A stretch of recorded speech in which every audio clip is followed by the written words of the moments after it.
এই দোকানদারটি কুকের ভেতরে বিষ মিশিয়ে দেয় আর এই বোতলটি নিয়ে তার চাচাকে দিয়ে দেয়। বেটা আমি কুক খাওয়ার পরে চাও খেতে চাই। ঠিক আছে চাচা। হোটেলের মালিক কে? জি ভাইজান বলুন। হোটেলের মালিক তুমি? জি ভাইজান আমি। আচ্ছা ভাইজান, এর মধ্যে কোনো ভেজাল আছে?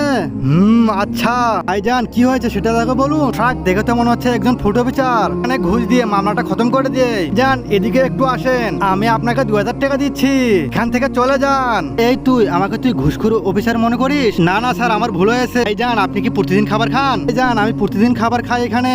আমি তো প্রতিদিন ফ্রিতে খাবার খাই, তাই আমাকে ভালো লাগে। ভাইজান আপনি এই কুকটা পান করেন। আরে ইয়ার, এই কুকে তো আমি ইদিশুন মিশিয়ে দিয়েছি। আরে এই শতান চাষার জন্য। আরে স্যার এইদিকে একটা শুনুন, আমি আপনাকে 5000 টাকা দিচ্ছি, তবুও এখান থেকে যান। দেখে কি তোর মনে হচ্ছে ঘুষখোর আমি? দিতে চাস তবে দে আমাকে। এই ভাইজান টাকা নাও, এই জেনে আমার কার্ড, কেউ আসলে দেখাস। খাওয়ানোর জন্য শুক্রিয়া বাবা। এই কথা তো প্রতিদিনে বলে যায়। আরে ভাই এই হোটেলের মালিক কে?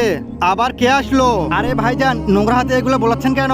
ঠিকভাবে কথা বল, আমরা ফুড অফিসার। আপনাদের বড় অফিসার একটু আগে এসেছিল। এই এলাকা তো আমাদের আন্ডারে, তাহলে কে এসেছিল? তো আমাকে কাটু দিয়ে গেছে। দেখাও কার্ডটি।